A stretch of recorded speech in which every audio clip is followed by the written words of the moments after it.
Of the world's 200 sovereign states, 57 have a Muslim majority. Out of these 57 countries, 26 declare Islam as the state religion, and another 14 countries proclaim Islam as the source of legislation. However, Islamic provisions regarding labor and employment relations hardly can be found in the laws of these self-declared Muslim states.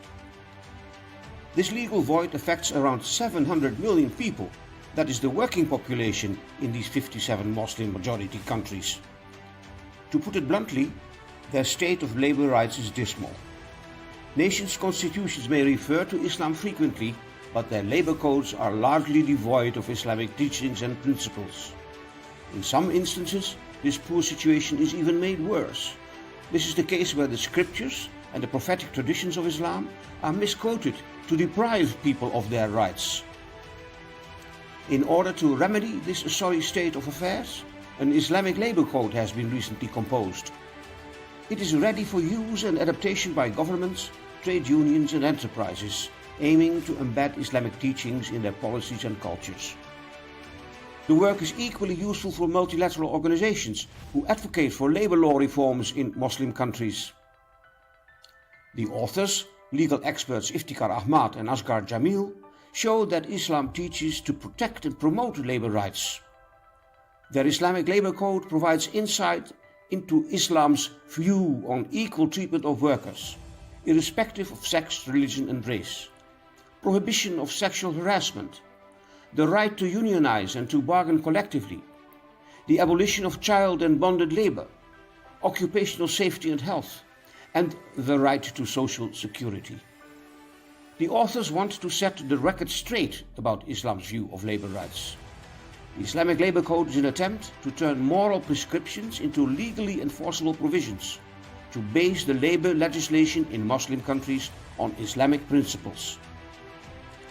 Labor laws in many Muslim countries desperately require an overhaul, the authors claim. They hope their work can provide the basis for a reset of labor rights in Muslim countries, aligning existing practices and beliefs with the spirit of Islam. The Islamic Labour Code therefore presents the Islamic system of labor law as it is, without trying to Islamicize current workers' rights provisions. The authors do not claim that the Quran and Sunnah, which are the primary sources of Islamic lawmaking, have explained and resolved every workplace problem. Careful study of Islamic lawmaking does, however, show that Islam protects and promotes workers' rights in a harmonious spirit. Hello and welcome to We Can Work It Out, the podcast that explores the history, present and future of workers' rights. I'm your host, Dr. Jonathan Lord. In each episode, we'll be delving into the stories, struggles and successes that have shaped working lives. From friendly societies to people management, we welcome academics, activists, trade unionists, policymakers, writers and workers themselves to help us understand what fair work really means in a changing world. This episode's guests are Iftikhar Ahmad and Asghar Jameel, authors of the Islamic Labour Code, a groundbreaking framework that seeks to reconcile Qur'anic principles with contemporary employment law. Iftikhar is an international labour law scholar, policy advisor and the founder of the Centre for Labour Research. He also works as a global lead for labour law at the WageIndicator Foundation. He has worked with the ILO and the World Bank on labour law reforms in Pakistan. His research and policy work focuses on how Islamic jurisprudence intersects with international labour standards and human rights. Iftikhar's mission is to bridge normative gaps between secular and faith-based approaches to labour regulation, promoting a global dialogue on decent work, ethical employment, and the moral duties of employers and workers alike. Asghar is a global HR leader, management scholar, and co-author of the Islamic Labour Code. He has held senior executive roles in multinational corporations across Europe, the Middle East, and Asia, combining practical expertise in human capital management with a deep interest in the ethical foundation of work. He currently works as Chief People Officer, VEON Group, which is a NASDAQ-listed company, a leading telecom digital operator in countries like Bangladesh, Kazakhstan, Pakistan, and Ukraine, to name a few. Asghar's contribution to the ILC project lies in practical dimension, translating theological principles into concrete organizational policies on wages, contracts, leadership, and workplace justice. His work bridges the gap between faith and management practice, arguing that moral legitimacy is integral to a sustainable business. Iftikhar and Asghar, welcome to We Can Work It Out. Thank you for having us. So would you start off by asking about yourselves and your backgrounds and how you became to commentate on the Islamic Labour Code? We'll start off with you, Iftikhar, if that's okay. Thank you so much, Jonathan, for inviting us to the podcast. I started work doing my job first with the government of Pakistan at the Ministry of Labour nearly 20 years ago, and then I got interested in the field of labour rights. Then I had the chance to study at Cornell, and during that time, that my focus shifted from the labour law of a single country to the comparative labour law, and afterwards, from 2010 onwards, I have been doing work with the WageIndicator Foundation. But I have also served at the government in the form of heading a labour law reform unit, and most recently, I have been involved in the most sweeping reform of the labour legislation in the country, where we reform the Punjab and Sindh labour legislation. What we are doing is that we are consolidating and rewriting in the labour legislation from 1900s and more than 24 laws into a single labour code. So that is the most recent contribution. And then, while doing work at the WageIndicator Foundation, we have worked on comparative labour issues, like you might have already seen the comparative labour rights index, where we compare the labour legislation for more than 140 countries, where we look at the labour legislation from the lens of the UN conventions and the conventions of the ILO. What we do is that we compare the labour legislation only because, to our understanding, the first step to improving the situation on the ground is to have a loophole-free legislation which is compliant with the UN conventions. Thank you. Asghar? Thank you so much, Dr. Jonathan, for having us. Really great opportunity. I think what Iftikhar was mentioning, meaning at the similar time when he was at Cornell, I actually moved for job sake out of Pakistan, mostly in Middle East at that point in time. So we used to discuss in general that what is the state, how is the state of labor legislation in these countries, and how the practically things are happening because of my HR background and the exposure of working, as I said, in not only in Pakistan but outside Pakistan in these Muslim countries. So I think that is where the interest and also the background comes in. Meaning, as for this work, this is what my focus area has been. That how we can see the application of this legislation on a day-to-day basis, and what is actually, as Iftikhar said, okay, everything starts with legislation, and then you go into the practicality. So we felt that this is an important combination to bring the law and the practical aspect of HR. By experience and by qualification, meaning I studied law, also an MBA afterwards, and then started my career in HR. I worked almost all these years since 2004 in technology companies, currently in one of the leading telecom companies in the region, as you were mentioning as well. And I think, meaning I just would like to say that, okay, at least personally, I see it that way, but also that we are not scholars working on this topic. We are rather students. And we just wanted to start this intellectual discourse around this particular topic because we were seeing the weakness in legislation, the weakness in implementation or enforcement. And we felt, okay, what could we do? So I think this was our starting point to come together and start working and start writing on that side. Yeah, it's a really interesting. Thank you both for that. It's a really interesting. It's a really interesting book, and based on what you've just told me about your background, I understand why you've written it now. And it was a good introduction to about the understanding of the Islamic Labour Code, what is there, what isn't there, and what potentially could be there as well. Specifically, you kind of intimated it, but what was the kind of inspiration behind writing the book? And specifically the Islamic Labour Code book, what was the inspiration behind that, and what gaps in global labour standards were you hoping to address through it? We first need to contextualize it a bit. Of the 3.5 billion working people or the labor force in the world, nearly 800 million people are working in the 57 countries which are the members of OIC, Organization of Islamic Countries.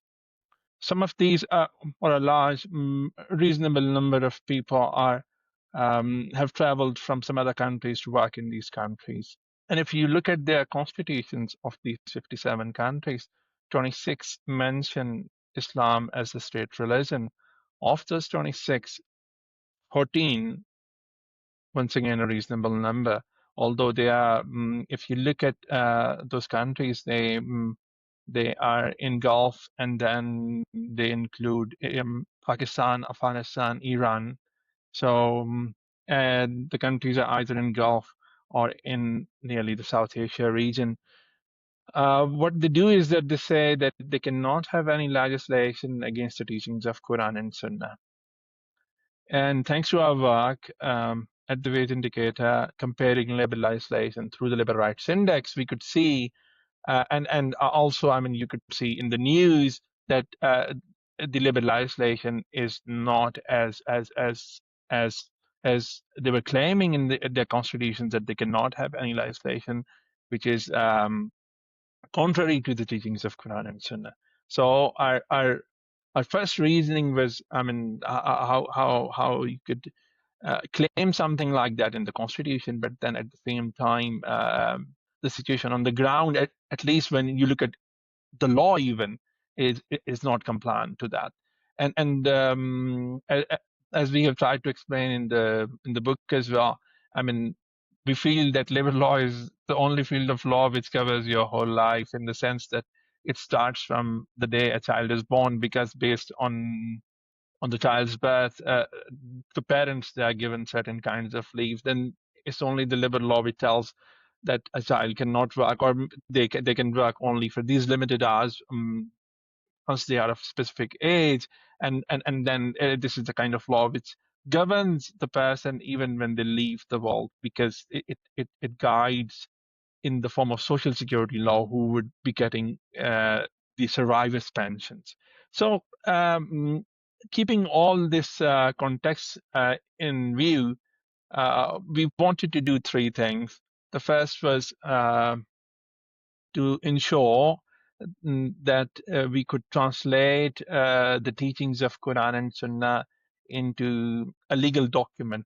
Or our aim is that we can translate those teachings in a legal document, because a religion, any religion, they come also to regulate, and yes, at the same time that they say that I mean, you will be actually rewarded for your actions in the hereafter, but then religions are and we have seen the states using the religion, but only to deprive people of their rights. So our first step was how could we use the religious teachings to show that the religion actually protects and promotes workers' rights. The second thing that we had in mind was that we could and we did not have to do much hard work, where we could see that there was it was easy to connect the UN principles and the teachings from Quran and Sunnah,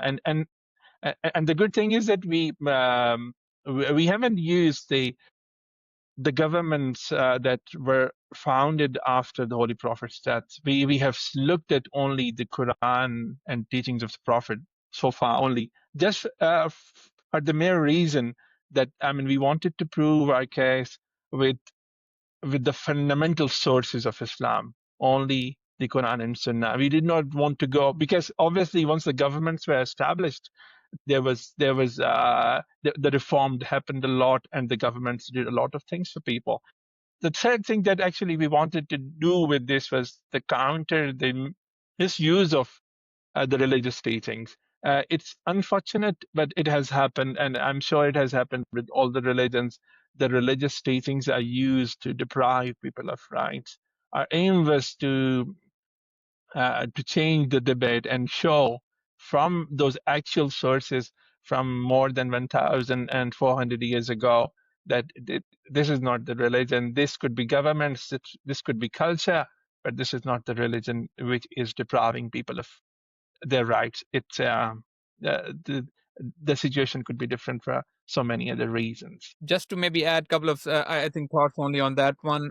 Absolutely. First and foremost, I think we wanted to bring that perspective of faith and religion to this topic as well. But I think this started in a way, honestly, as I was mentioning, among ourselves. Like we used to ask this, I used to ask this question: is there an answer in religious guidance on if you want to pay for performance, for example, an common HR topic that companies would differentiate the payment and so on and so forth. Is there something in available or no? Or let's say how, what type of a guidelines are there when you are recruiting people and so on and so forth. So I think we started with that, and I believe when we started looking into this subject, we felt there are a couple of articles here and there. There is, let's say, some level of work available, but very, very basic, and it's not collected in this way. Now, when you look at the Islamic Labour Code at this stage, it is the collection of, as Iftikhar was mentioning, more than 300 references from Quran and more than 300 references from Hadith only. We had an aim to go to the subsequent, let's say, Khulafa Rashidin governments, but for now we just focus, because when we started looking into that, actually we felt other way around. We felt maybe we will find more references in the governments, as Iftikhar mentioned. But when we started the research and started looking into that more and more, actually we started finding in the main sources a lot more than we expected. And we felt that first and foremost, we need to bring this forward. Second, I think it addresses that misconception that religion or Islamic guidance or guidelines are contradictory, or they are for relevance of past only. Or another thing is, in Muslim countries, sometimes they say, okay, ILO and these institutions want to bring a Western culture. That's why they are actually pushing these type of frameworks and guidelines. But what we managed to see it, first of all, for ourselves, that this is not the case. Meaning the guidelines these institutions in this subject are bringing, they are coherence to Islam, and just sometimes actually Islamic guidelines are demanding a lot more favorable treatment for employees. So I think that's what was our basic premise. From an HR management perspective, then, Asghar, what practical problems did you see in the workplace that this code aims to try and solve? I think it is exactly what we were just talking about. Meaning, first of all, we saw that a lot of these topics were there, like the rights were there on the paper, but when you were trying to implement them in different legislation, different countries, sometimes as fundamental as that, how you treat people, foreign workers versus local workers, and so on and so forth. Like in this day, even these legislations in different countries are prevalent. As Iftikhar mentioned, the work related to labor rights index, which compare more than 100 countries on this legislation. So I think I, as an HR person working for global companies across these countries, find fascinating that why companies and why countries are not agreeing on a common, like not exactly common standard, but at least some basic fundamental rights which should be same across everywhere. If somebody has found a better way of treating people, why we want to not do so in another country? So I think it is, but that's also, and for organizations, the general way, as you know, whenever you are entering a global company from one country to the other, what is your basic starting point? Understand the law of the land, because you ultimately want to be compliant to the law, and then that start governing your way of working in that market, more or less. Even to this day, we know how technology has democratized the access to many things, but still, US market would operate different than EU, and EU would operate different than Africa and Middle East, and so on and so forth. So I think, first of all, that question always remain in front of me, that how we could take these things, those are somewhere on the paper, to really in the practice, and then how to bring some sort of a common language and across the place, at least, the frameworks. I think when we look into the Islamic Labor Code, what we try to clarify, as I said in earlier as well, that there were a couple of articles and few books here and there, but not accessible. By the way, that's the reason we made the work accessible on Islamic laborcode.org in English, in Urdu. Anybody can access it at any time, not only hard copies, but we keep on updating this work. So we wanted to make sure that accessibility is there. And then in that work, we address topics like wages, As I was talking about, also the topics like how you can differentiate based on performance, how you can make sure the fundamental rights are covered, like the social securities and everything else as well. So unionization, meaning again, religion is not stopping, because in some countries, like even in our own country, home country in Pakistan, sometime we were actually discussing with some union leaders, and they were expressing their concern that how religion was used previously to stop the rights, and not offering it. So what we try to provide them some evidence and guidance and say, if this happens to you, now we give you a full chapter on this topic. That if you do not want to, if an organization does not want to follow a works council or a mediation body or any of that, that's fine. But if they want to, it's not that it is against religion. So it's not like if in European Union this regulation is there, and if a Gulf state would like to follow that, they, if they don't want to follow, for example, the unionization rights, they can, and they decide not to do it, fine. But at least religion is not against it. So I think this is what we try to overall cover from the HR perspective. That what are the, as I said, the key thing was, can I find answers to the questions that I face on a day-to-day basis, from recruitment, from compensation, and taking it further to the social securities and so on and so forth. You mentioned trade unions in Pakistan then. When I did some research for this episode, I looked at the trade union densities around countries that could implement the Islamic Labour Code. It's quite low, isn't it, in Pakistan in particular? What is the reason for that, do you think? Well, the fundamental reason for low trade union density is because our industrial relations legislation applies only to the formal sector. And our formal sector is actually only 15% of the labor force. The remaining is informal economy. And if you calculate the trade union density based on the people in the formal sector, our trade union density jumps to 12% rather than 2%. So, I mean, and the reforms that now the Punjab and Sindh governments are taking, which would impact 80% of the labor force in the country, they are expanding the coverage to the informal economy.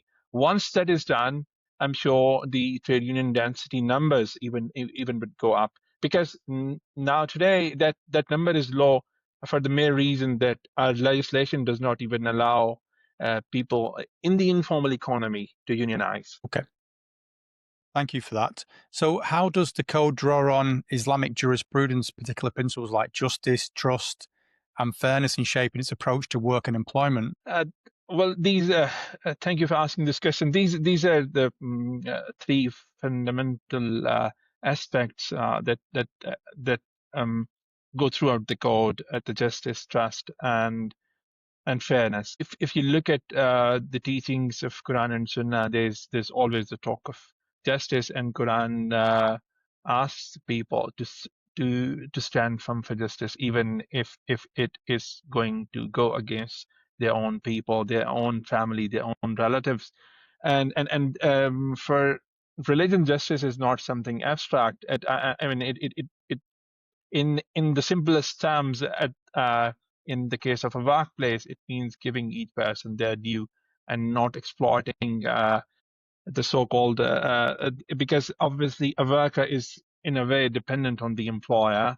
So a just workplace would ensure that there is equal pay for the work of equal value. There is no discrimination based on a person's gender, sex, caste, creed, religion, race, color, um, and all those grounds. Similarly, a just workplace would ensure that there is no child labor and forced labor, and then that people have access to contracts, which and they have access to all the rights that are provided in the contract as well as in the law. As regards the trust, trust ensures that because if you see employment contract as a trust, then it imposes responsibilities on both the employer, that the employer has as duty to provide a safe workplace to people, to provide social security to them, and to ensure that they are paid their wages in time, and they are and that they are paid their complete wages. but that it also imposes certain responsibilities on individuals who are doing work there to be honest, to be competent, and to respect the agreements that they have signed with the employer. Trust also means that if you look at the teachings of the Prophet once said that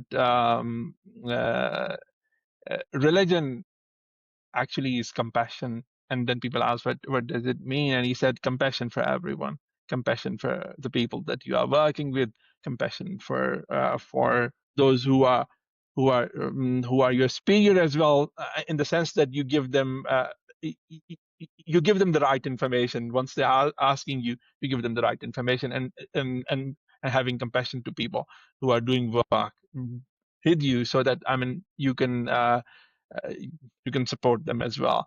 The third thing, fairness is really important in the sense that Quran and Hadith both talk about fairness, but there's a saying of the Holy Prophet in which he says, when you do work, feel as if you are looking at God, and if you can't, then at least be sure that He sees you. So if if you if you use that principle at the workplace, I mean, people are made to feel that whatever you are doing is God's work. I mean, there's no difference in whether I'm working at a very low level job at a company, or someone else is a CEO. It means that people need to be treated fairly for their work, and to ensure fairness, you don't have to ensure fairness only because of the labor inspection system or because of the labor courts. You do it because the religion demands you of that. So yes, these are the three fundamental principles that we have also tried to use throughout the whole labor code. Okay, so thank you for that. Drilling down then into some of the central provisions of the code, for example, wages, working time, dignity of labour. You've mentioned a couple of things, but actual specifics, how do they compare to international norms, such as through the ILO conventions? Yeah. Let me maybe take this in general, and then if Scott, please add it. When what we tried to cover as well in the book, we said about wages, because as I was mentioning in the opening, this was one of the first questions that I started asking as a HR person when we started the work. So we somewhat gathered like there are 7 principles, but 6 principles related to wages, and they are in some level fully aligned with ILO, but in some level actually demanding even more. So first and foremost, I think it starts with that it's a right. Wage is a right. It's not a benevolence of the employer or a favor to anybody. Meaning this is given in Quran, and I'm just going to read that translation, that those who believe and perform honorable deeds, good work, their earnings will never be withheld from them. So I think it's fundamental that if somebody has delivered the work, you must pay. So, and it's no favor asked. It is there. So it's the first principle around wages that we covered. Second is the point that the wages must be live. Islam talks about living wage, not like minimum wage, which still till this day many countries have in this legislation a minimum wage concept, which is most of the time is actually out of sync with the reality on ground. So Islam doesn't talk about the minimum wage. It talks about that it should be sufficient to provide the basic needs of life at that point in time. And then so it quite I think in this basis it's aligned with the guidelines that ILO provide, but also it takes it to the and encourages governments and companies to follow on that basis and fully on the sustainable development goals as well.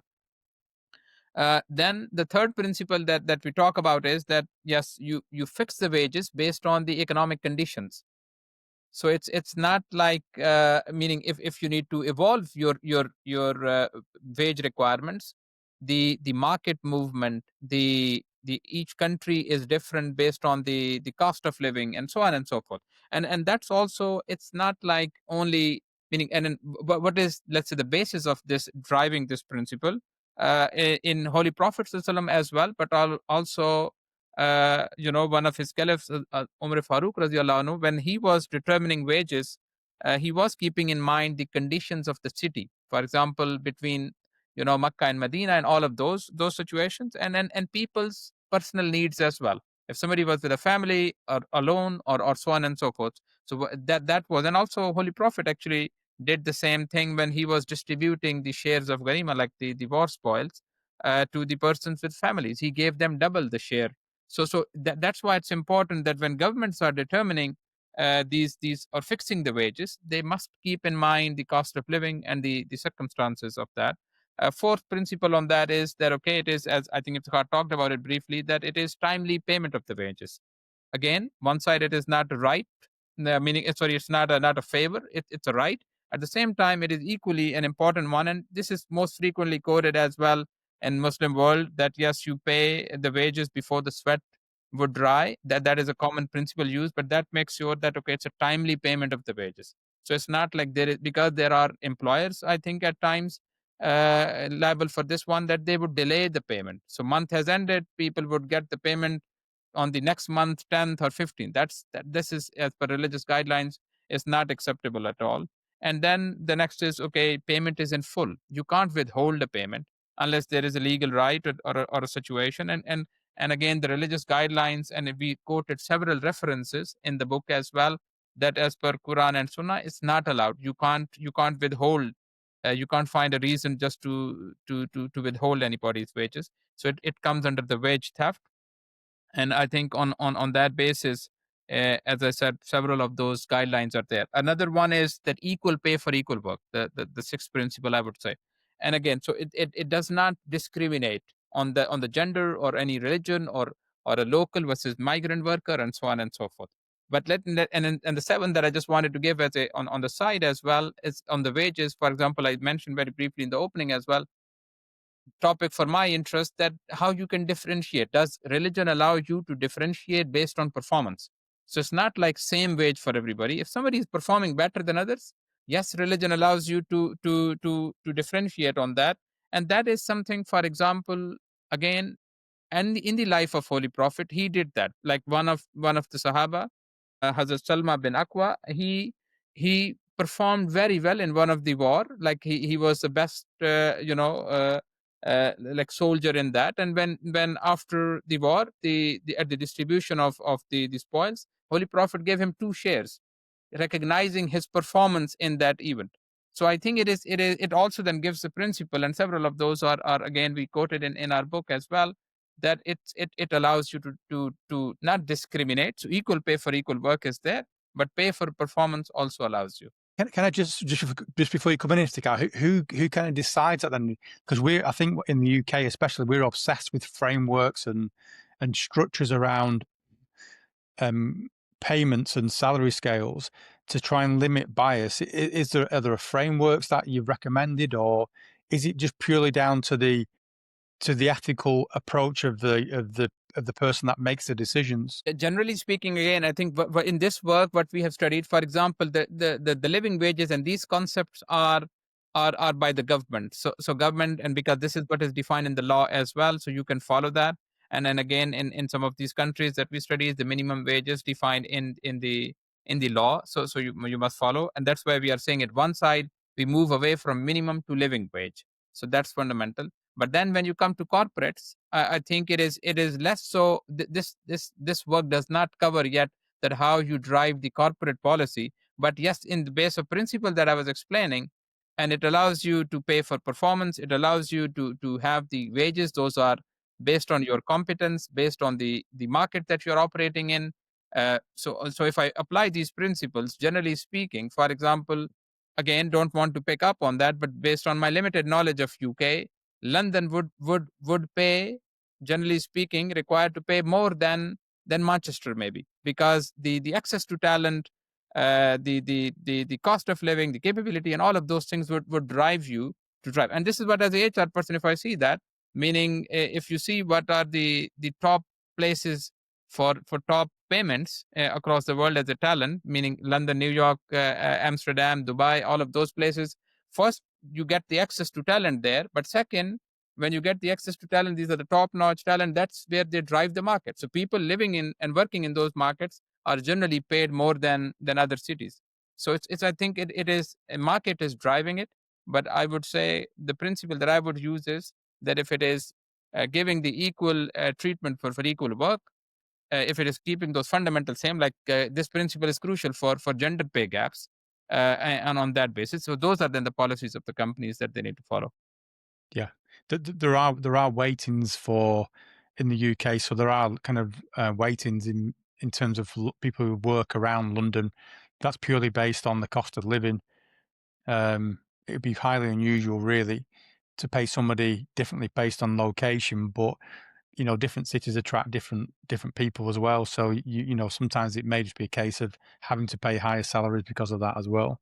Yeah, just to clarify one thing, meaning it's not one thing, because location, cost of living, competence, what type of skills you are looking for, where you will find them more. If a skill is in abundance in one place, the wages will go down for that. Generally speaking, meaning salaries would go down, and then so market drives on that basis. But yes, when you hire two people, and when you want to make those payments, and when you want to differentiate, these criteria need to be followed on that basis. Yeah, but I just wanted to mention one thing that, as you might have noticed in the book, economies 1500 years ago were mostly war-based economies. In the book, we have quoted a lot of examples from the life of the Prophet. Also, when he's rewarding someone for the work that they or the good work that they have done during a war.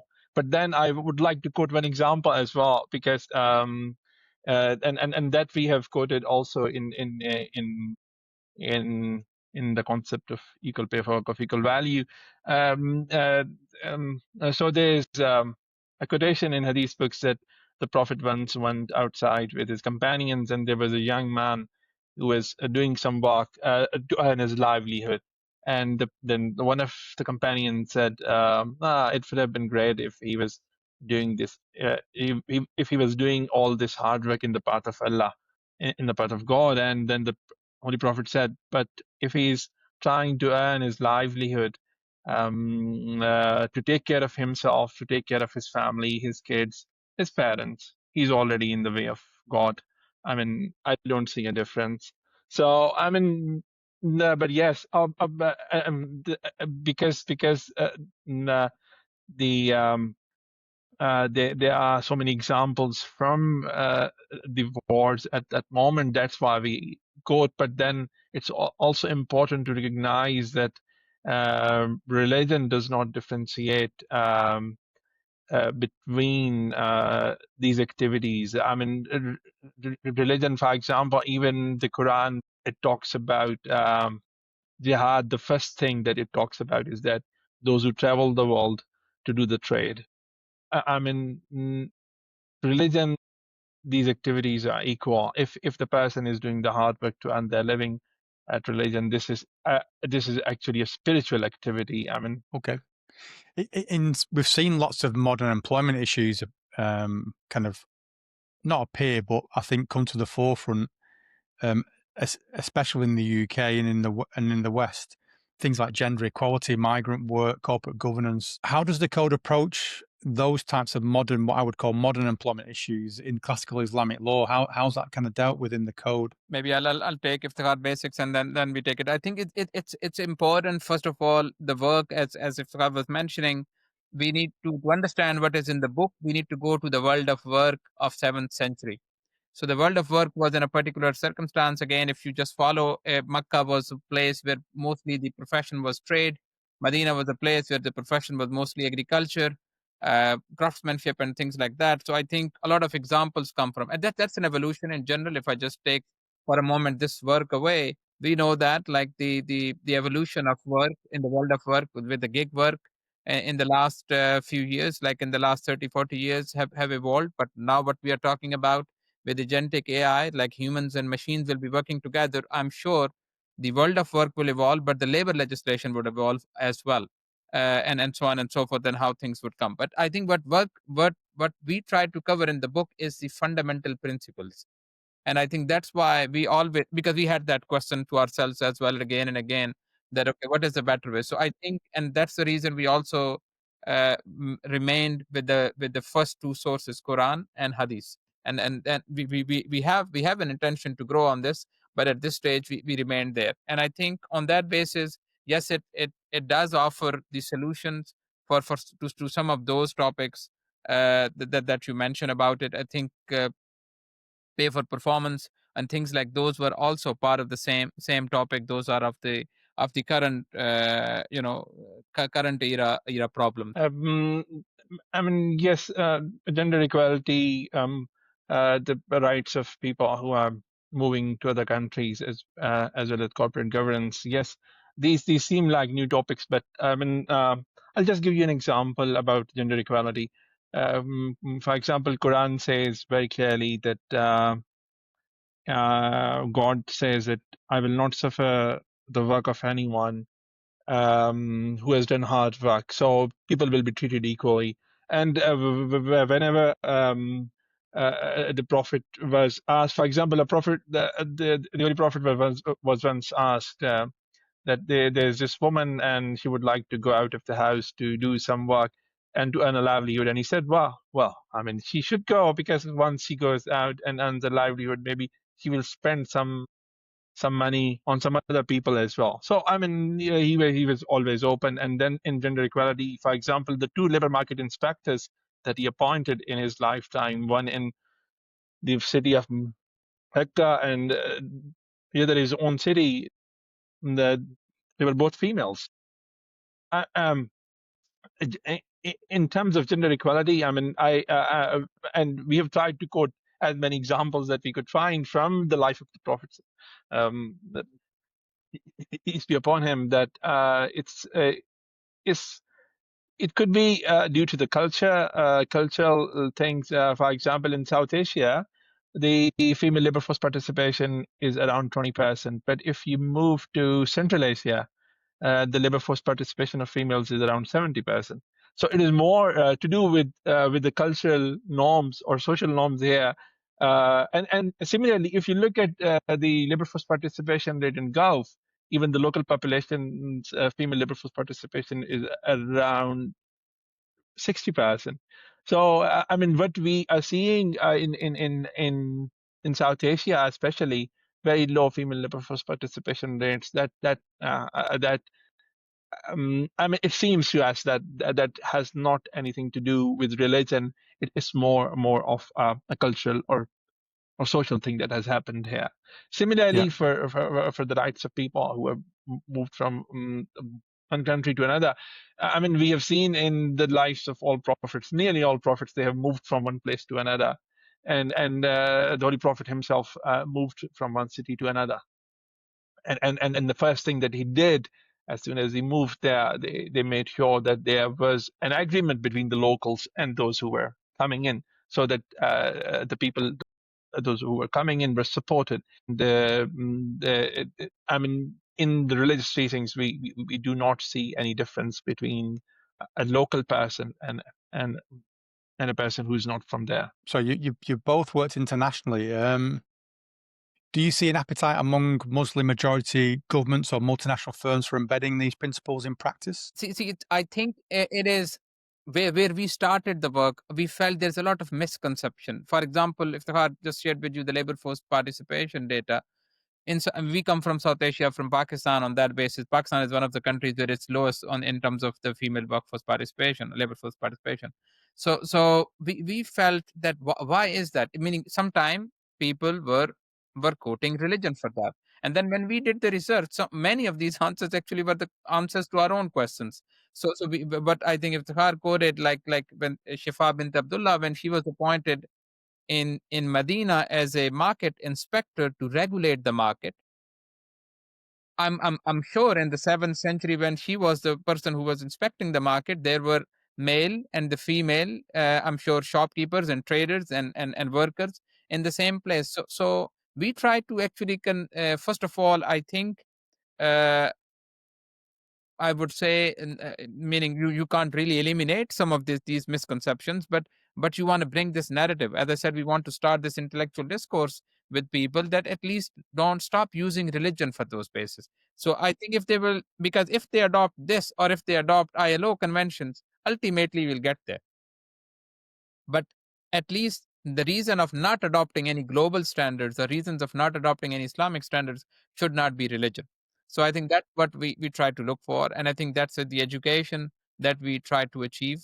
And on that basis, we see how things would evolve. Yeah, and one thing that I mean, as the aim was, as I said at the start, and Jamil also said, is that we wanted to change this misconception that there is a so-called incompatibility between the religious teachings and the requirements of UN conventions or ILO conventions. So the first aim was to showcase that there's no difference between the two. And secondly, the aim is also that once a work becomes quotable, but people start quoting it in their work, and then they start quoting it. Then they start quoting the religious teachings. They really understand that sometimes with governments it really works. For example, I'll just give you examples. Some of the trade unions from around the world, they contacted us and said, I mean, we would like to use this because, and then it's easier for us to talk to our own people, those who are in the trade union, and also to talk to the governments, because it's easier to convince them once you are teaching, once you are quoting the teachings from Quran and Sunnah. It's easier to convince the government, and so our aim is more so that the Islamic Labour Code becomes a tool, a benchmark, and a reference work, which can be used by the civil society, by the trade unions, by the governments to start some kind of reform. Yeah. What would you say have been the main challenges then? You kind of intimated this, but what do you think has been the main challenges, either legally, politically, or culturally, in implementing or promoting the Labour Code? Well, the first challenge is obviously the legal, because the countries they have the legislation from colonial era generally. I mean, if you're looking at these countries where our focus is, um, the legislation is nearly 100 years old, and if you want to come up with legislation where each line is coming from teachings of Quran and Sunnah, I mean, it takes quite a lot of time, but then it also gets you in this situation where people sometimes would think, because generally what has happened is that religious teachings have been used very selectively to deprive people of rights. So once you say that, the government is working on improving the labor legislation based on religious teachings, people generally would feel, because it's unfortunate that sometimes governments have used the name of religion to deprive people of rights.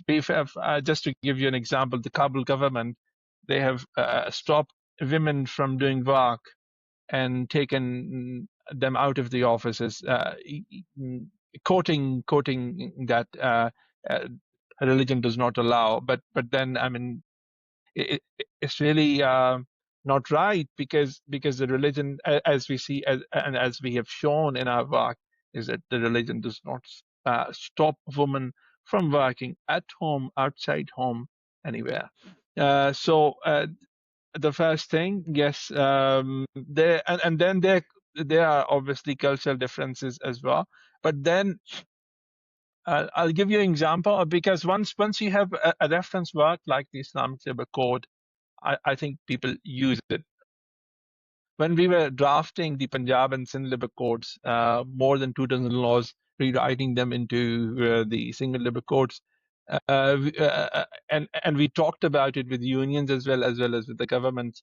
We have tried to incorporate the teachings that we have included in the Islamic Labour Codes in those Punjab and Sindh Labour Codes, and And the first most important is that the labor legislation applies to anyone who works, irrespective of their place of work, whether it's their own home, it's someone else's home, where they are doing the work as a domestic worker, whether it's a factory, an office, or the road, anywhere. So this is the first thing. And secondly, yes, I mean, just to give you an example, we did not have any provisions on equal pay for work of equal value. Legislation limited the rights to unionize.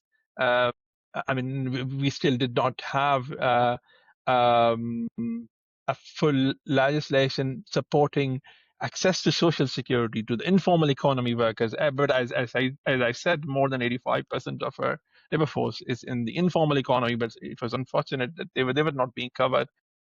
I mean, we have tried to use the what we have learned from our work on the Islamic Labour Code, and when we were involved in the Punjab and Sindh Labour Codes, we have tried to include those teachings in those codes. How difficult is it? Because you talked about the different interpretations of religious texts. How do you get around that? How do you kind of say, well, actually, this is the Labour Code. This will be the Islamic Labour Code. When there are different interpretations. Yes, that's an issue. Yes, and that's an issue with all religious texts and scriptures. So I will give you a response that I heard so many years ago. So there was this person who asked the other person, "Have you heard this story?" And he said, "No, I have heard the second story."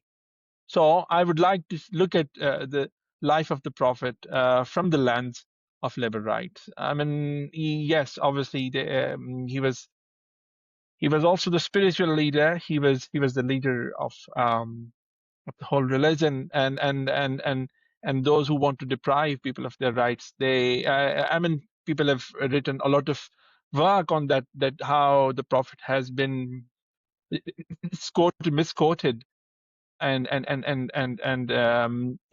in order to, for example, deprive the female workers of their rights, in order to stop the unionizations in countries. So our aim is to look at the life of the Prophet and the Holy Book of Quran from the labor lens, and then showcase that. I mean, if there will always be people who would believe in some other way, but the good thing is that, I mean, we have shared our work with the religious scholars here in Pakistan, as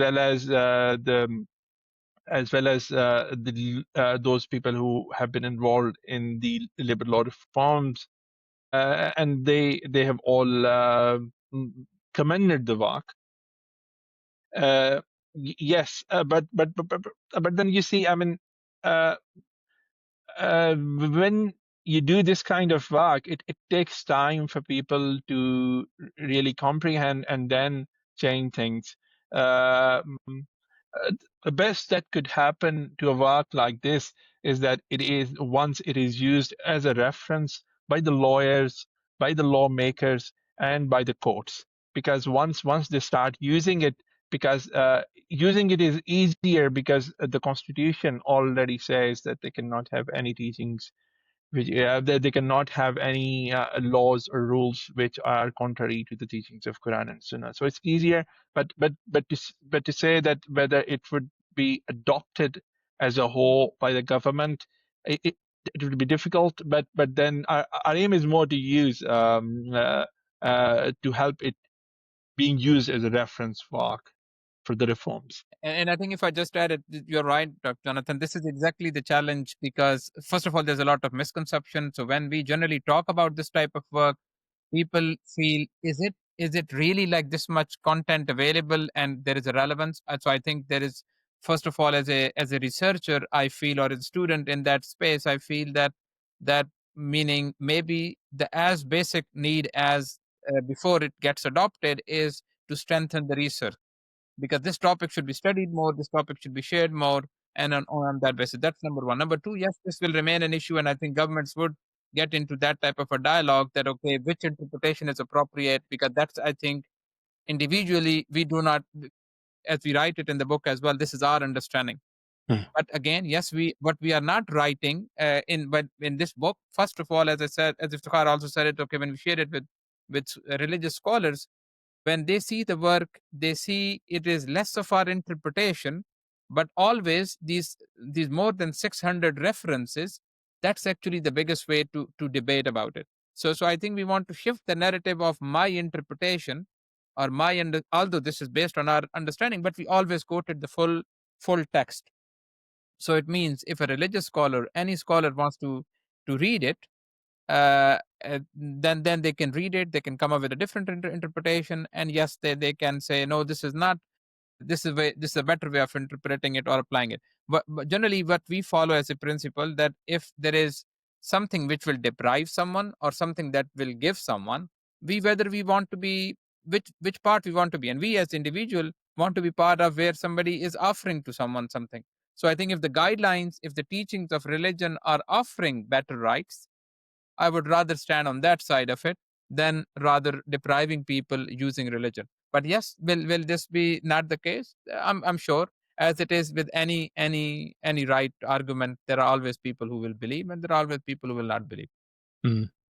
And how might HR professionals operationalize the code then in real workplaces? That's the kind of, I know you mentioned that at the very start, that's your kind of ultimate aim. So how can HR professionals really operationalize the code in real workplaces? Yeah, but my general take on this one is, and this is how I use it. So as we were talking before the start, like all these books that I read as a HR person or as any professional, I try to learn from all these different writers that what is their lens of looking at things. So how, Peter Drucker is writing something, or how Dave is writing, or any of the professors or teachers, academics, those are writing on different topics, is to learn their perspective and apply that when I'm doing day-to-day job. Somebody can talk to me and say recruitment is recruitment. It has been there for all these years, and drafting or designing the bonus schemes is whatever it is, what your consultants would advise you and what you will put together. But when you read the work of experts, that gives you a perspective. My view is, okay, more or less, again, it is not that the code would say this should be your full HR policy now. But yes, when you are drafting an HR policy and you want to be a company, either you are in these countries or you operate people there, this could be another reference point. That's why we make it accessible everywhere. And that's the reason, actually, we do some work with HR heads. We just share these ideas, we bring it forward. We say, if government is offering you to offer minimum wages, please work on living wages. If a legislation in one of the countries is not allowing women to work in the night, you can do so by just offering them better transportation services, and so on and so forth. So I think we shifted the dialogue of how you take actions, because no labor legislation in the world, no one book or no one guideline would be lift and shift of your HR policy. But yes, it will give you principles. You want to treat people, yes, and you are looking for a religious argument, yes, this will give you. You don't want to discriminate on people, and there are no reasons to discriminate. But if you are looking for a religious argument, for example, I think Iftikhar talked about it earlier, this gender-based discrimination. One of the common one in Muslim countries is this religion-based discrimination. And I have quoted, I think, sometime with one of the question in one of the sessions with HR heads was, okay, what does this mean?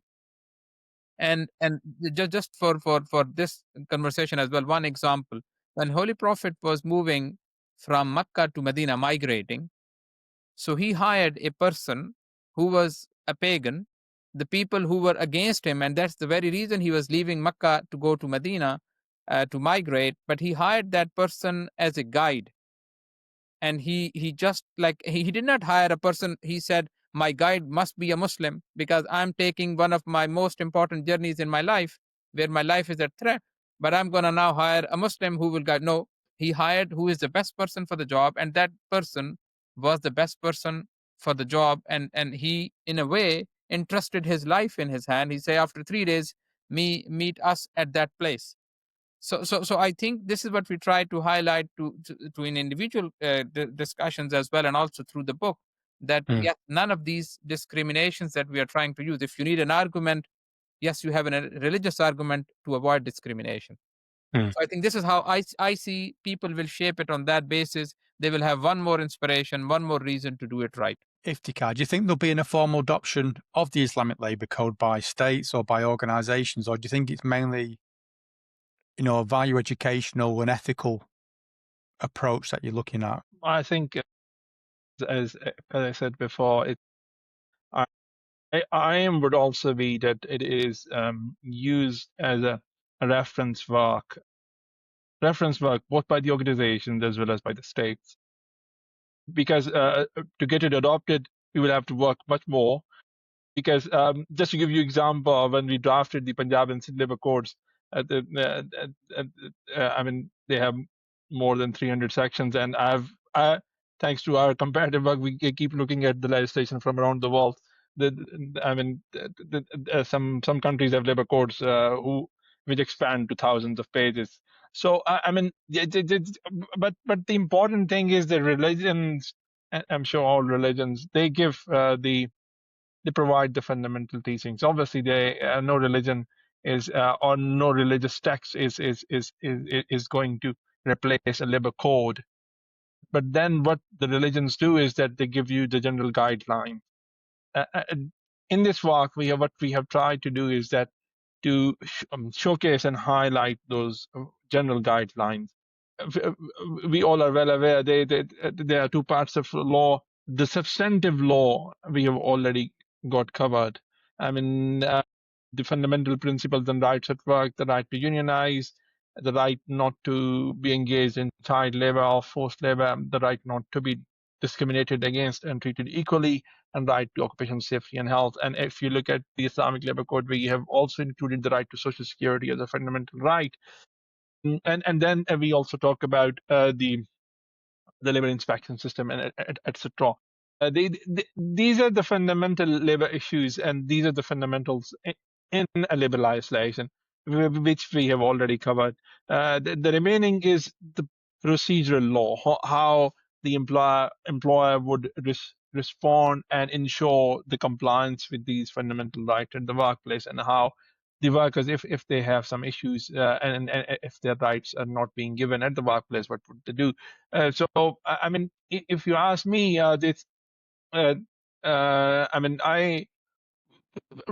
we would be happier if this is used as a reference for both by the organizations as well as by the states. The one question that I've asked previous guests is about the workplace, and it comes back to that what you talked about in terms of the lens or the viewpoint of how people see it. But what do you think, both of you, is a truly just workplace? What does it look like? Not in legal terms, but maybe in a spiritual or more humane term. What would you kind of say a just workplace would look like? So in general, I would say, meaning if I see it, for example, meaning it has so many different actually angles. It's not a simpler one, the way to do that. But if I just keep it on the high end and then say how it would look like, so it's a fair place. It's a place where it is just, meaning again, in terms of how you are, whatever are the practices of the workplace, the way they're attracting talent, how you're paying equal work for equal, equal pay for equal work, equal opportunity, no discriminations, rights are similar. Again, all these issues of discrimination, all these issues of gender pay gaps. Again, this will resolve it. But again, meaning, I think in summary, this is where it starts. But yes, I know it is not, meaning I know in my day-to-day life as well that, okay, how difficult it is to achieve. But as we try to use that work as well, like whatever is happening in the marketplace, to learn from that, I think if it is, if again, if you go into places like factories and all of that, it should be fair, but then it should be safe, and so on and so forth. So I think in each of those applications, we really need to get that. Just one concept, maybe I would like to bring it back on this basis, but I think Iftikhar touched in the very beginning. That's fundamental difference, I think, when if workers, those are Muslims, if they realize that, because again, if the Quran was quoting like Holy Prophet saying that, okay, when somebody is working, it's actually they are already busy in the way of God. It's not like they need to do some special prayers only all the time, and that's the way to be that. If you are working And if you're earning your living, and that's already considered that way, it means the work is not a transaction anymore. It is a spiritual work, it's a moral work, as well as it is the way of earning your living. So I think on that basis, I would say the engagement, the belonging of that person in the workplace will be a lot different as compared to somebody who is saying, I'm going to go and show up for this for 8 hours here because I just need to have some some money earned. But if you say this is actually the 8 hours that I'm there, actually I'm going to get reward not only in this world but actually hereafter. If this is your belief as a religious person, then you are in the best place, meaning you can earn both sides of the coin at the same time. So I think that is the difference that it plays. But then also the treatment, the relationship between the boss and the employee is not anymore the boss and the employee, but then it is a relationship that, okay, how that person, whoever is supervising, is not a boss, but it's a rai. Like they need to take care of their flock, they need to take care of these people, be fair and just with them, and they're making those employment decisions and performance decisions. Again, not at all. Religion is by the way also very clear about, as I said, pay for performance. It's also about clear when people are not performing and you appoint a wrong person in a job. Religion does not allow that okay, you just be complacent to that. It's not at all. Religion, I think, is quite clear about competence, performance, fit, hard work, excellence. These are the characteristics that on that side it wants to see. But yes, if it's a fair place, this is how I would say that workplace would evolve. But it's a current thing. Yeah, it's what I would like to mention, and building on what Amit. Yes. So what I would like to mention is that a spiritual workplace, I mean, if you call it like that, would be it protects the dignity of people, and irrespective of whether the person is a PN at a workplace or a CEO at a workplace, and but the dignity, I mean, you cannot protect dignity if wages are not living wages. If you cannot protect dignity if people are harassed or discriminated on the basis of gender, sex, caste, creed, religion, etc. And similarly, you cannot protect dignity of people if you treat people as disposable inputs rather than treating them with trust and with fairness and with respect. So a spiritual workplace obviously is and but if you take these as a standard, you would find that eh, mm, there are so many workplaces which could fit this example, that they where people are treated respectfully for their work, not because of some other reason, not because of some other ground, that they are respected only for their work. I mean, uh, what I mean to say is that when we are talking about a spiritual workplace, we are not talking about something that is not happening today. All those guys, all those good companies which are protecting their people, which are making sure that people are trained in their work, and they are able to contribute, and then they are paid living wages, and they have all the rights.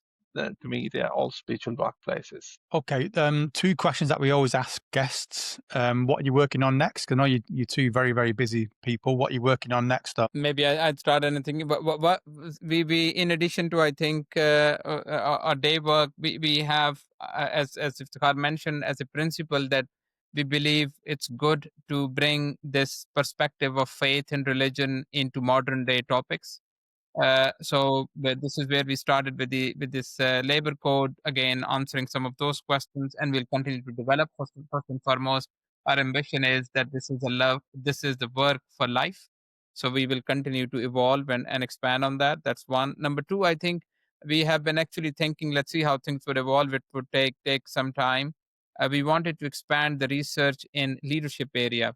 So how Holy Prophet as a leader, because we talk about the religious leadership, but then he ran a government. He ran again at that point in time, and how you take some of those guidelines for as a leader, as a leadership principle, following what is the modern day leadership principles, and saying, okay, what are the teachings there available, and ultimately again make it more accessible.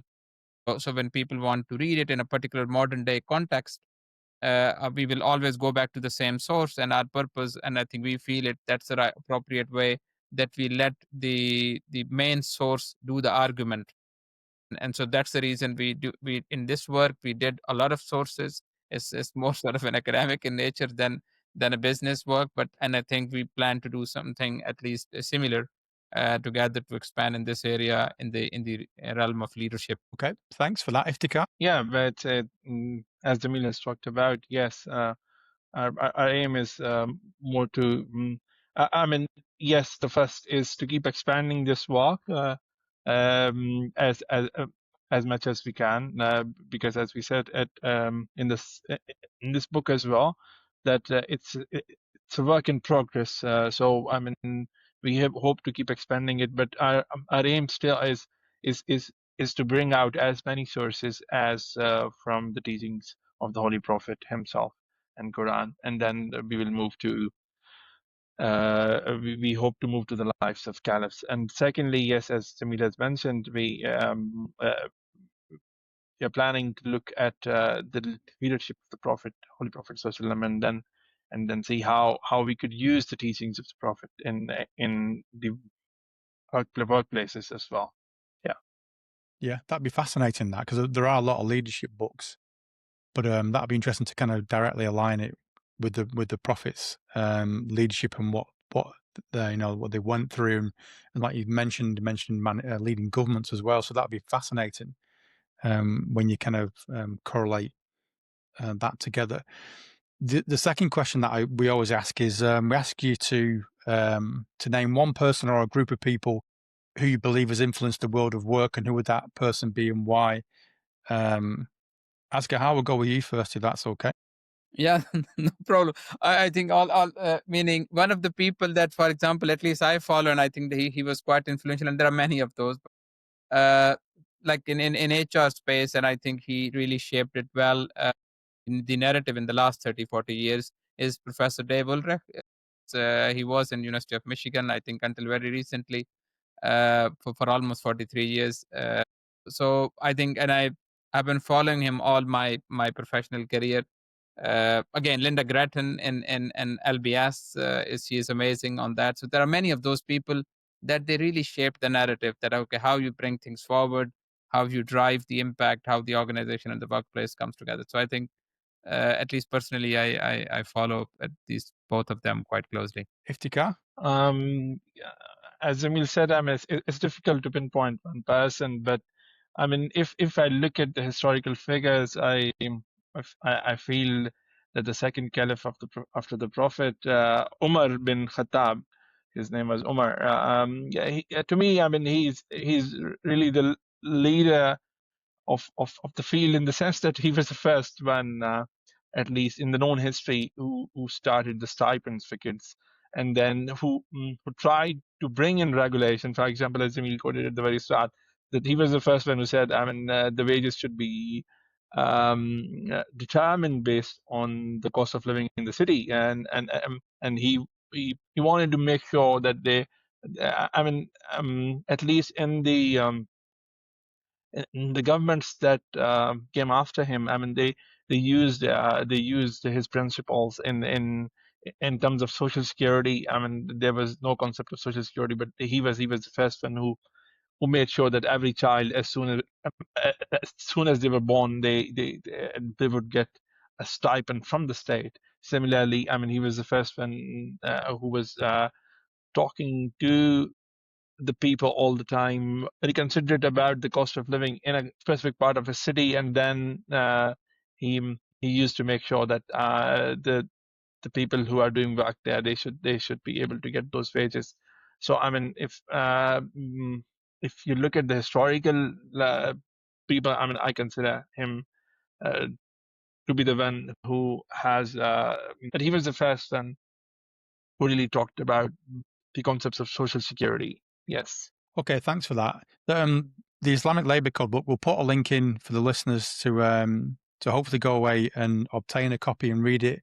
When I got a copy of it, and it was very accessible. That's the first thing about it. It was exceedingly accessible for someone who wrongly didn't know too much about it. But it was fascinating how much there is in there which aligns with what goes on around the world, not just in the West, but around the world. And, minimum wage, the way people are treated, how to manage people through performance as well.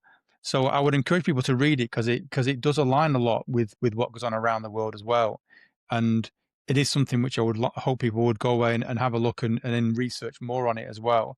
Because I certainly use it in my teaching to compare and contrast different countries and territories and regions around the world.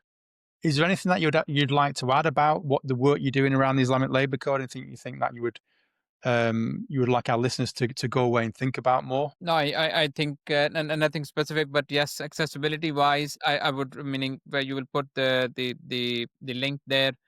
We said something and we appreciate the feedback, meaning this is a work in progress. We are not. We know that this work actually, encompasses on different sides, meaning one is the academic side and the legislation and all of that, but there's a religion part of it as well. And we are not religious scholars. We are very well aware of that one. But yes, we are in our fields. We I would not say expert, but then yes, we are the professionals in those fields, and this is where we are approaching it. So if any people see and if they want to leave a feedback, a comment, an idea, a thought, I think on the website it's quite accessible. Just to drop us a note, we will really welcome and appreciate that. Yeah, I'd also I'd also ask listeners to visit the WageIndicator Foundation. I use that. I think it's a fascinating and such a great resource to find out what goes on around. It's a very stats laden resource, which I love. So you can find out what happens in different countries and regions around labour law. So that's a good place. We'll put a link in for the WageIndicator Foundation as well. WageIndicator, it works not only on the law side, but also it provides the information on the minimum wages as well as the living wages.